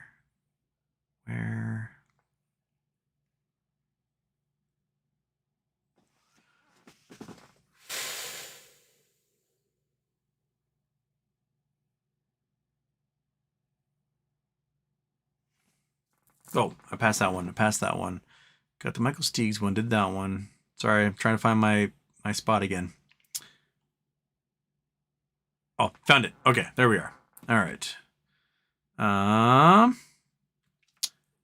on C-SPAN, the Burger King kids thing feels like ancient history. Had to do with falsifying mortgage notes. Oh, they were falsifying mortgage notes, packaging them up and selling them. That's brilliant. I mean, think about this. Right? Let's say you open a mortgage broker. Right? You open a mortgage broker. You're a fly by night. You start with I don't know a Wyoming LLC that owns a Cayman LLC that owns a Belize LLC that owns a Bahamian LLC that owns a South Dakota LLC, and that South Dakota LLC is a mortgage broker. And maybe got some money behind you and you give out some legit mortgages. But then you do a mortgage printing operation. Kids at a Burger King signing mortgages. Right? And you package up, I don't know, 100,000 of these things. Right? Got 100,000 mortgages that all owe $500,000 or more on their loans. And you package it up and you tell Wall Street, like, hey, I've got myself a mortgage-backed security. I'm going to sell this stuff off. You guys can buy parts of it for this much a share, right? And they buy 100,000, 500,000, whatever. Just hundreds of thousands of mortgages that never existed, right? And they pay you a bunch of money. You close your South Dakota LLC. You retreat back into the netherworlds of offshoring and you disappear forever. Who out there will verify that those homes actually exist? Maybe you could say, oh yeah, you just look at all the homes that sold recently and say you're responsible for those mortgages, right? Oh yeah, no, that home on West 85th Street, I did that one. The one on Elm Drive, that was me. Doesn't really seem to be much of an apparatus at play when things start to get squirrely and everyone starts to get greedy where they check into those things. So, scams to do next time around. Put that on the list. Sell mortgages to Wall Street that never existed. Yeah.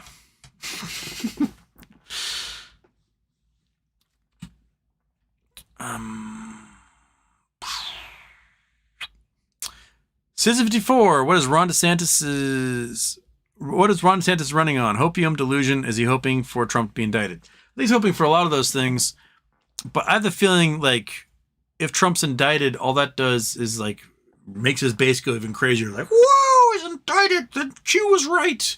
And I don't see DeSantis beating Trump in a debate. Like, you can't debate Trump as a reasonable person. You also, if you are running against Trump, trying to get his voter base, you can't insult Trump the way Trump can insult you. He can call him the meatball all day long, and meatball Ron or to Satan or disaster or the sanctimonious, whatever those things he calls them. And Ron can't be like, well, you puffy, fat, orange-headed douchebag. You suck, and your mom sucks, and your daughter sucks, and all of you suck, because then Trump's voters went, oh, how dare he? If Trump doesn't win this, I'm going to vote for Trump third party. And so he's got a cult of personality that Ron has not been able to do at all. He's had to like defer to Trump the entire time. So that's a big problem, I think, that DeSantis has, is that he cannot climb out from under the shadow of Donald Trump in that respect.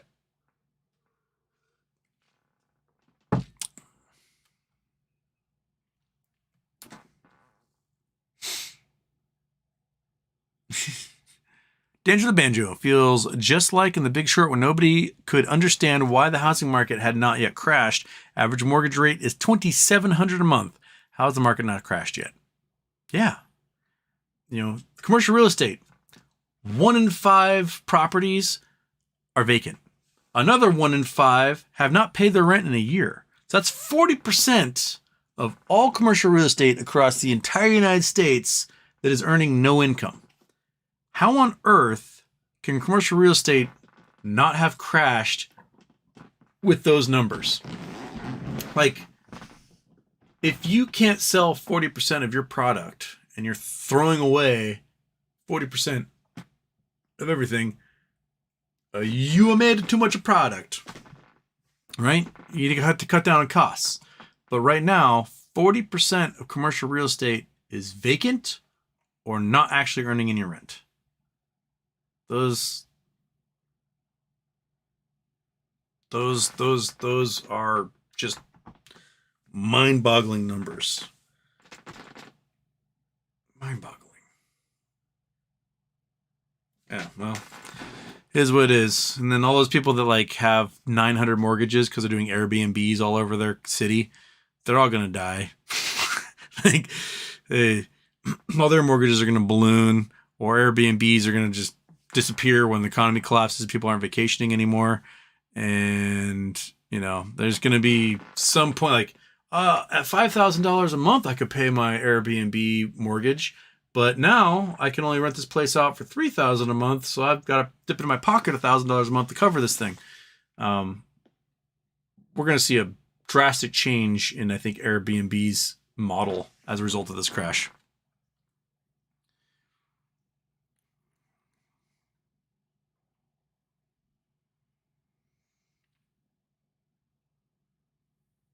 David J. Stern Mortgages. Okay, that's the one that's the Burger King one. David J. Stern Mortgages. RoboSigner was widespread. There we go. Okay. That's a news. I want to go to, no, there we go. Tough Stories. The Real Deal. This is from 2010. Operations manager at David J. Stern law firm, one of the firms targeted, Attorney General Bill McCollum's foreclosure probe, said she signed foreclosure documents for 2 hours a day on behalf of banks without reading what she was signing. When she wasn't available, employees would forge her signature, according to a sworn statement. The practice of so-called robo-signing was apparently widespread as lenders like Citi Mortgage allegedly engaged in the same practice, according to attorney Tom Ice of Ice Legal. That's a blurb from a Palm Beach Post. Goodness gracious. That's, welcome to the future. Oh, I actually not put that up there. That's from The Real Deal. Just a little blurb there. Brett Montgomery, what type of degrees does your brother at Meta have, or formal education? He went to San Diego State. His degree, industrial engineering, industrial technologies. He originally, when he did his degree there, he was all about plastics engineering and production. And he was like, well, you can make IV bags and syringes and stuff, and it's easy injection molding. You just make this stuff and you sell it to hospitals, and they'll always need it because they'll only use that stuff once, and you got to throw it away. So in his brain, he was like, I'm going to make a medical supply company and have money forever because people always need IV bags and syringes. But then he ended up working for Anderson Consulting. He helped build the AirTouch cellular network, like the satellite network the AirTouch cellular had. And he worked for some bicycle pedal company. He did engineering for them. And I can't remember who else he worked for. Did it for a while. He taught Hollywood executives how to use computers. And then he started working at Oakley. And his original job at Oakley was on all the side of all their Plutonite lenses, they would laser engrave like a serial number on the side. And so he was the laser engraver guy. And he's like, well, mastered that. Let's see what else is happening. He's like, hey guys, got any projects I can do around here? And before long, he was like doing all the projects, and had been employee of the year and bumped to management and was like running stuff for a long time there.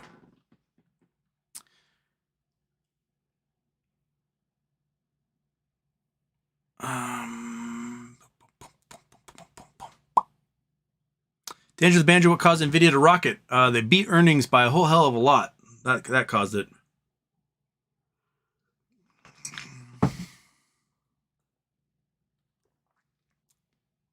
Daphne, I sent a connect request on LinkedIn to you and Houston, Wade, and Gardner. I accept everybody on LinkedIn. Even like weird scammer people. I'm like, whatever, I don't care about LinkedIn. I'll accept anyone. Hi, Houston, says Nancy. Houston, to read my message. Nancy, you have a message? Say hello. Hello, everyone. Hello, Nancy. Well, no, Nancy, it takes me like 40 minutes to get to you. Sorry. I am, at the moment, your message is at 10:43. I'm only 20 minutes behind right now. It's because it's late at night.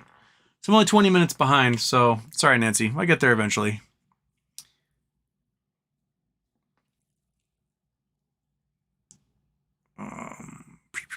Jay King, Houston, great late night.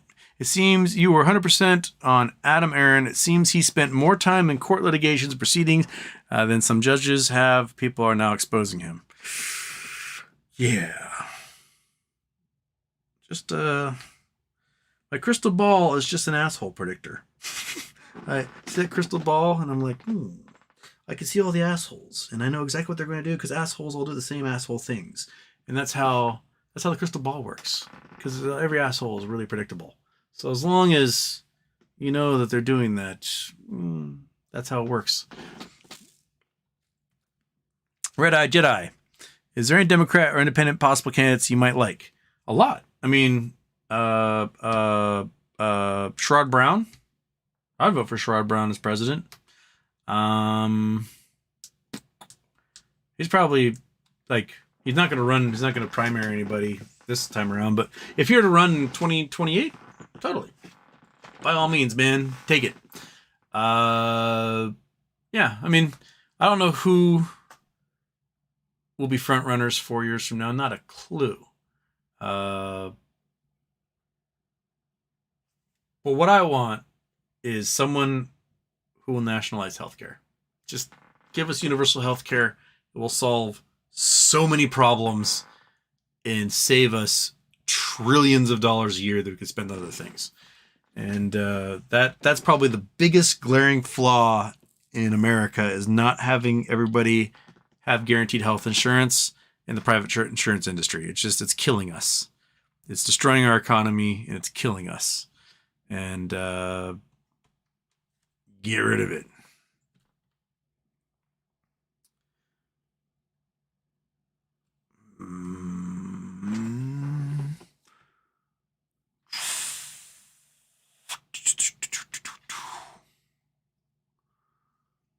TKK, good morning from Denmark.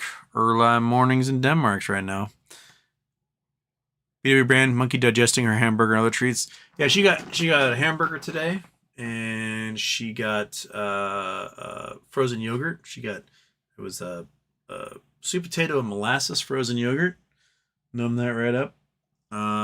She also got, we had to go to the bank today, so she got some treats at the bank.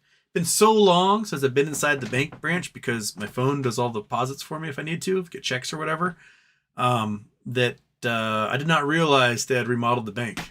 I was like, when did you guys remodel the bank? And they're like, a year ago. I'm like, holy shit, it's been that long since I've been inside the bank. So, yeah. The bank got remodeled, unbeknownst to me. It's kind of a tacky remodel. I like the old version better. This just seems kind of like, you know, when you watch those house flipping shows and they put that like gray fake vinyl wood on the floor, it just kind of, it's going to put a quartz countertop here and one of those like basin sinks. That's kind of the remodel they did at the Wells Fargo. It just feels like they're doing a flipping operation at the Wells Fargo. I really need to have a credit union on the island. I just gotta leave these guys. Gotta get rid of them. Gotta be out.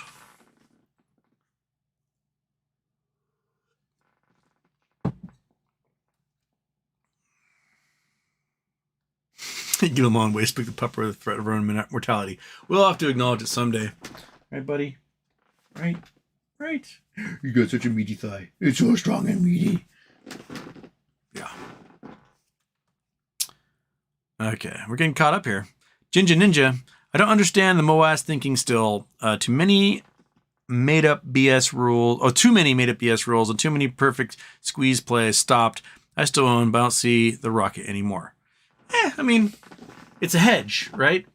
Like, if the economy goes down, regular assets under management, like the good stuff, the healthy things, the T-bills, the Amazons, the Microsofts, the General Electrics, the IBMs, those guys shrink when everyone pulls their money out of the market, right? And if U.S. defaults on debt, the T-bills are worth nothing because we're not going to pay our debts, so screw you. So assets under management shrink, right? If their assets shrink and any of their side plays that they have margin for rocket for some reason, short squeeze, whatever, they can be facing liquidations on what little assets they have left. Those get taken from them by their prime brokers. And the prime brokers use that money to close out whatever short position is going haywire. That's essentially the age-old story of why a MOAS would happen. Now, the buying that would happen when this thing is squeezing will result in a higher price, causing more hedge funds and other institutions and banks and whoever else is invested in these things and shorted this stuff to then also face liquidations. And it's just a chain reaction after chain reaction after chain reaction. And we were so close in January 2021 to that happening. We were so close to just tipping the scale and everything just going one after another, just domino effect. It can still happen because they never close their positions on any of this stuff. They have never closed. All they've done is shorted more. They've increased their margin more. So we just have to wait and wait and wait and wait and wait and wait. That's all we can do. And once they lose their ability to short this stuff, then the true results of the market take over, right? They aren't able to use the dark pools to short their shares anymore because they can't short. They don't have any margin left to short. So it all will all unwind eventually, and we will sit here and wait. Fabrizio, Andrew Tate's newly released WhatsApp message, don't make him look good, yikes. Is it more talking about like raping girls and stuff? Because a lot of those got released already. Where he's like, you like it when I raped you, you dumb bitch. Why are you trying to sue me for it? And yeah, he's a slime ball. He's not someone to be envied.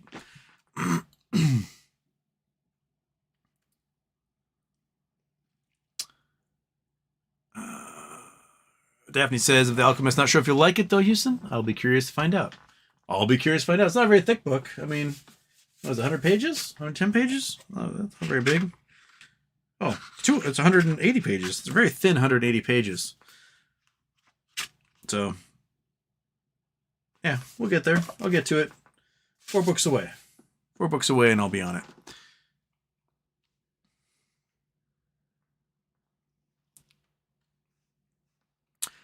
Bravo Delta. How are things going on Ukraine front? Building them an entire Air Force on taxpayer dime. I see. P.S. Thoughts on NVIDIA? Donka. I mean, we're already replacing all the F-16s with F-35s, so they're surplus. So, like, we're giving them what we're not going to use anymore. Cool. Let them do air-to-air and air-to-surface badassery with those F-16s. By all means, go for it. Yeah. Oh, Fabrizio talking about Andrew Tate calls his own fan base losers. I mean, come on. It's true.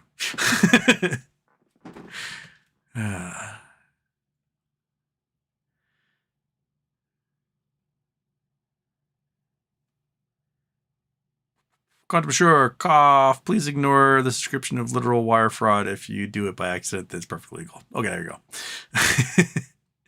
On C-SPAN, David O'Leary, I think it was him at least, says the most commercial leases, debt agreements, and stuff will hit the fan mid-2024, 2025.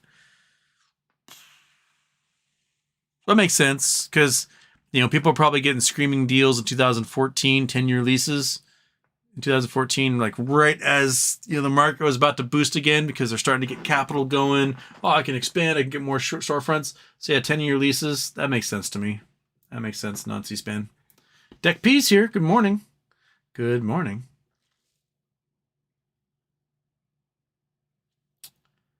Nancy, how far behind is in your chat?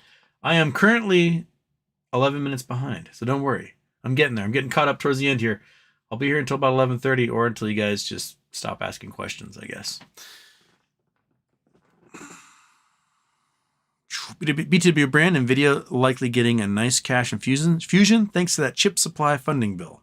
Yes.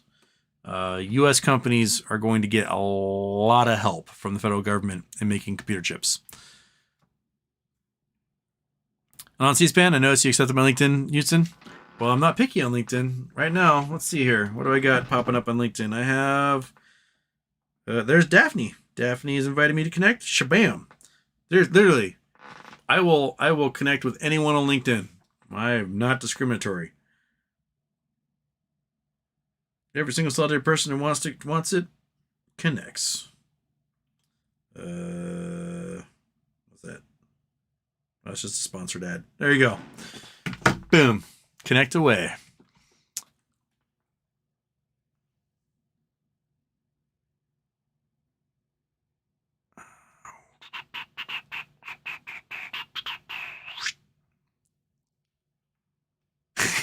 Creepy brand with a crystal ball asshole blurb is easy to clip out of context. I can see assholes in my crystal ball. Anyone's asshole. You think your pants are hiding them? Not in my crystal ball.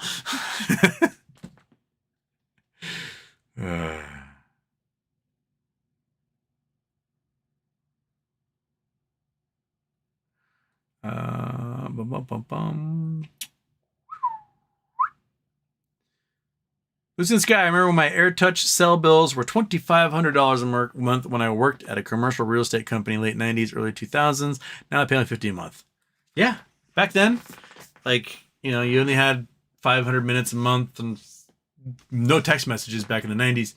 I remember in college, my roommate Justin, he got his I think he got one like the LG chocolate phones or something, and he was all excited. And he came over, and my friend Nate was on the computer, doing his computer science homework. And he's like showing us his phone, and Nate's like, "What kind of plan you got?" And he's like, "Well, I got 1,000 minutes a month, and I get 100 text messages." And Nate's like, "Well, what's it cost if you go over 100 text messages?" He's like, "Oh, it's like 40 cents a text message." And Nate's like, "Oh." Tip, tip, tip, tip, tip, tip, tip, tip, tip, tip, tip, tip, tip, tip. And then, we're having a conversation. Nate's doing his homework or whatever, and he hits enter. He's like, and then just his phone goes ding, and it goes 1, ding, 2, ding, 3, ding, 4. And just like, what the hell's going on? And it's like, and it's like ding, 98, ding, 99, ding, 100, ding, 40 cents, ding, 80 cents, ding, $1.20. And just like, make it stop, make it stop. They just wrote like a little batch file in 2 minutes, cost Justin like $20. Good times. Shortly after that, they went to unlimited. Like a year later, I was on unlimited on my phone with T-Mobile. I think it was 1,500 minutes for voice calls, unlimited data, unlimited text messages, and then they went to just unlimited everything because they're like, no one uses the phone anymore anyway. The only time you're on the phone is when you're on hold, right? Because like, oh, fuck, I got to talk to a person, figure out why this thing is happening. Please be on hold. We will be with the next available so-and-so in 1 hour and 25 minutes. Please listen to the worst music of your entire life. Pling bong, bidding dong ding. And like, kill me. That's, all right. If I were a cell phone company in 2001, right? You make a cell phone that has some problem you got to call a cell phone company for in order to fix the problem. But you do it in such a way that it uses up all of their minutes just waiting for them to answer. That's how you make money. Go back in time. If I could turn back time. Okay. Anxiety Lord. Don't post questions multiple times. He hates that. I learned that sitting in Narita Airport.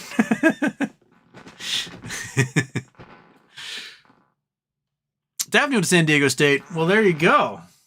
Fantastic. I was supposed to go to UC San Diego, and then got hit by a car, and I never made it to class. Deck P, HW, what do you think the market will do if debt ceiling talks are resolved? Go, woo! And then it'll be on to probably commercial real estate and regular real estate to do us all in.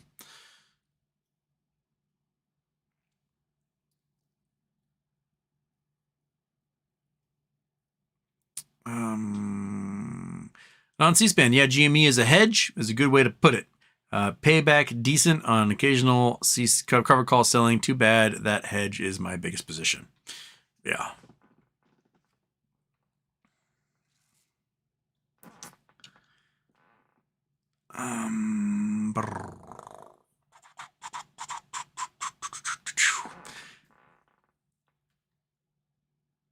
BB brand, yeah, the limited weekends were good times. Good times. Yes. I am not, I mean, I've got a couple friends who like to call and have phone conversations, and it's much more of the, I go, oh, whoa, yeah, well, that's crazy. Man, wow, whoa. You're telling me, yeah, wow. I'm not particularly a phone call person. Which is weird because I have to sit here and yak at you guys for 2 hours a day. But I'm like my sister, my oldest sister, she was a quintessential like 1980s Valley girl. She would be like, oh my God, like gag me with a spoon, you'll never be able to have it. And she would talk on the phone for like 10 hours a day. It was incredible. I didn't get those genes apparently.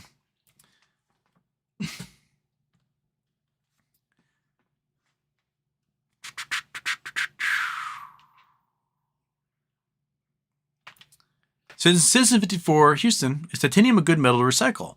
What if it's medical grade? I have no idea what recycling titanium is like, what the industry's like. Quit trying to knock stuff off the table. I assume people want to recycle it. But I don't know what that entails. I mean, these glasses are titanium glasses. We used to go to the Boeing surplus store all the time. I don't know if the Boeing surplus store still exists. And I don't know where it is. I have like a block of titanium. That's just, it was like $10 at Boeing surplus. I'm like, I'll take a block of titanium. That's kind of cool. I have no idea what I did with it. That was like 20 years ago. But I assume. I mean, a lot of white dyes are made with titanium. Also some blues that come from titanium as well. Hi, kitty. You eat your thing, man. Kill that avocado. You got it. Oh, yeah. That floral avocado is the best kind. Ron Johnson. It just showed Onion Houston. I'm behind on my chat because I'm at work. Onion Houston? I don't know what that is. Justin G. Etna going off. Etna is going off. It's having a hell of an eruption. I would love to one day watch Etna erupt like that. Ginger Ninja, don't call the home phones either. And you'd be better sure the shit that they are the same carrier as you. Yes. Man, they really had a racket going back in the day. Do you remember having to call collect on payphones? Right? Now, I don't know if you guys did this, but we had a payphone in like all the sports fields that we'd soccer practice or baseball or whatever. And you would go at the end of practice, because your mom didn't know when practice was going to end. It ends when it ends. Go to the payphone, hit 0, collect call, please state your name, come pick me up, baseball practice is over. And then your mom would pick up the phone with the ring and be like, you have a collect call from, pick me up, baseball practice is over. Would you accept the charges? And your mom would go, no, click. And then she'd come pick you up. We would do that all the time. But there were companies who formed strange names for their companies. So sometimes you'd dial 0 and they'd ask, what carrier would you like for your collect call? And you'd say, I don't care. Pick one. And there'd be a company called I don't care, pick one, where the collect call was like $10 a minute. Or there'd be a company like, what collect call company would you like to service your collect call? You'd be like, you pick it. You pick one. And there'd be a company called You Pick One, and the charge would be $25 a minute. So unless you actually told them like AT&T, they would pick some random weird company called, I don't know, pick one, and would charge your family a boatload if you had to do a collect call. And then that 10-10-3-2-1 came in, like dial 10-10-3-2-1, save on your collect calls. And that was like a whole thing for a decade through the 90s. And then everyone got cell phones and you don't need payphones anymore. And that's that, right? Cat's getting high again.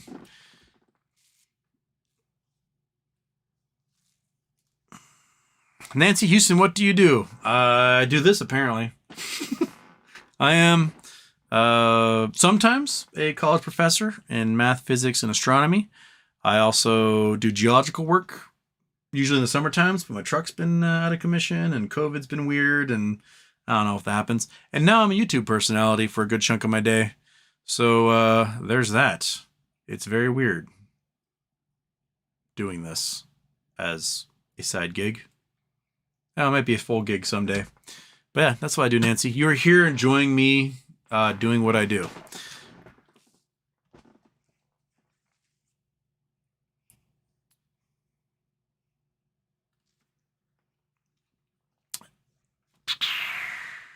Robert Pierpoint, Houston, how do you say the capital of Kentucky, Louisville or Louisville?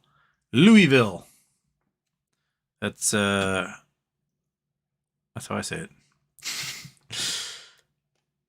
Oh, I just lost. Rocky S. How likely is it the U.S. will default? I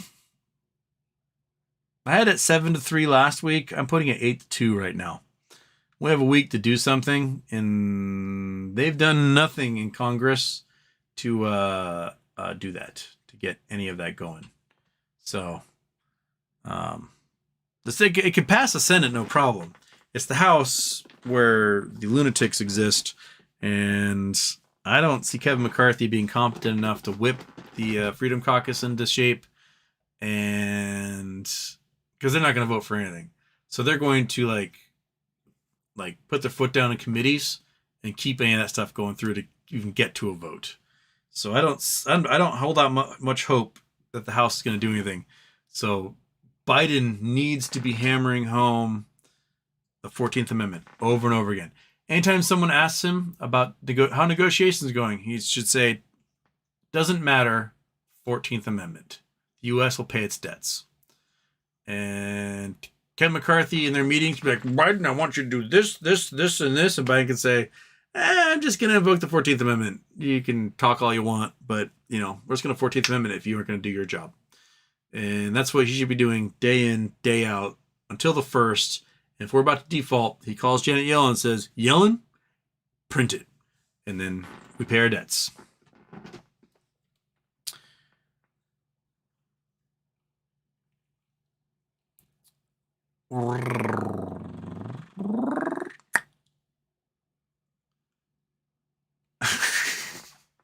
Oh, I'm having errors in download or upload. I'm digitizing. I'm sorry. Hopefully you can still hear me at least, but I am definitely black and white pixels at the moment. Ernest, are you downloading a 1 trillion gigabyte game right now? What the heck? Oh, color's back. Well, there we go. Well, I only got 4 more minutes anyway, and then I'm out for the evening. Was almost out of water.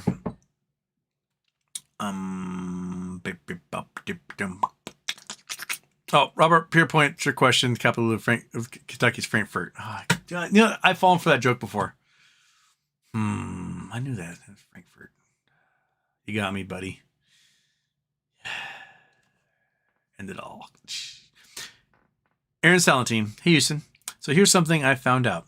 I look up reverse split every after hours for the news and buy 1 share on Robinhood. Then Robinhood is like 80% of the time will actually give me the full share after the reverse split. Huh. Interesting. Non C-SPAN, your sister ever get in trouble for big phone bill?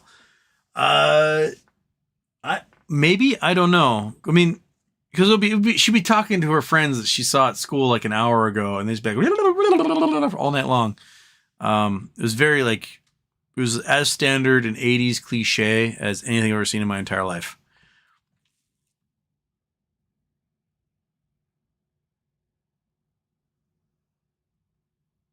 Aaron Silent been making money like this small hobby since February this year.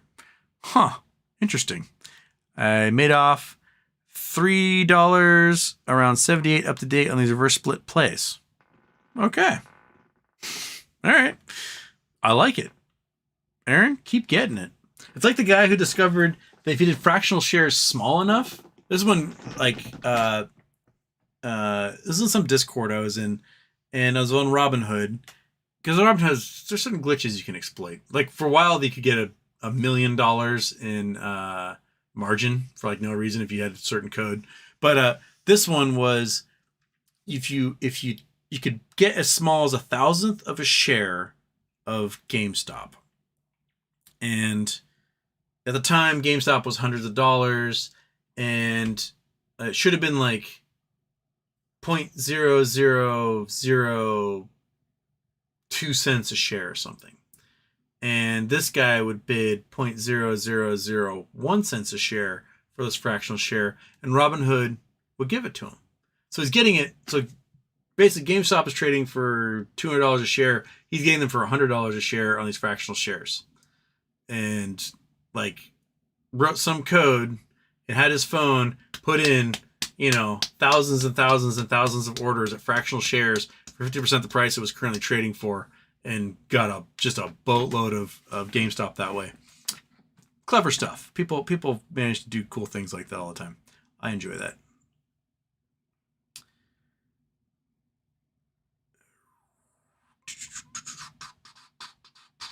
B2B brand Aaron that seems to support the idea that there isn't any strict adherence to actually keeping stocks balanced on their balance sheets.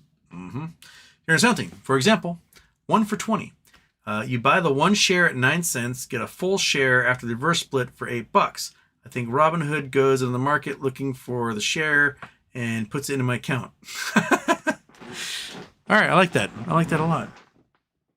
Did you just pooter? Dude. The show's almost over. You can't just be pootering with no time left on the clock. Ah, oh, goodness gracious. BB Brand Houston, it was entertaining how you had sound effects and interpersonal monologue for everything you did in the shop. Well, I'm trying to describe what's going on. You guys can't necessarily see because the camera's just sitting there, and apparently it was blurry as hell. But yeah, tomorrow we will finish our stand. We'll get the rock grinder mounted, and then, I still have to build a chemical box, event box. So one more thing I gotta do before we start melting gold. But yeah. Well, so we got 2 more projects. We have to build the vent box, and we have to finish the cart, and then I can start making gold in the garage. So I've got so much. I don't know how many ounces I'll get out of this stuff, but I have a feeling it's gonna be a couple of ounces when I'm done. Which, hey, that's war rig territory. A couple ounces of gold, get ourselves a new Montero. Whoo, baby! Let's do it. Okay. Anxiety Lord, I'm going to USS Arizona tomorrow. Getting a ticket as a nightmare. Getting a ticket is a nightmare. 600 tickets per day. They become available the next day only. No advance reservations. Some out in 45 seconds. I have not been to the chance to go to the Arizona Memorial ever. When I was there one spring break in college, I asked staying with my friend Ahia, I was like, should we go to the Pearl Harbor Memorial? She was like, don't even try, man. You're not going to make it. It's like, oh, all right. So I'll stick to watching it on TV, I guess. Yeah. But hey, you going? Fantastic. Okay. All right. guys, I think I'm done. It's 11:30 at night. Been doing this for 2 hours. I will see you tomorrow for Shop Voyeur Part 2. And we'll finish the cart. Maybe we'll start designs for making our vent box. Our chemical box. Like, because when you're cooking this stuff in acid, a whole bunch of poisonous gases come off of there. You need to make sure you suck the gases up and out and away from you, and then fill the forest with your poisonous gases or something. So that's what I'll be doing, and trying to fill my roommate's rooms with hydrogen sulfide. So yeah, we'll be doing that. I might see... I wonder if I can build like a filter of some kind for that too. Yeah, we'll see. We'll figure it out. And then once we get all those things built, then we're going to grind like several hundred pounds of electronics, and we will deplate a whole bunch of plated jewelry. We will melt down like 12 karat, 13 karat, 14 karat, 8 karat, 10 karat gold. We will splatter it into water once molten so it makes little beads, and we'll throw that stuff into acid, and we'll break it down, and we'll collect all the gold, all the silver, all the copper, all the platinum and palladium and rhodium we can get, and then we're going to make some bars out of it. So that's what we're going to do. Okay. See you guys tomorrow. Word.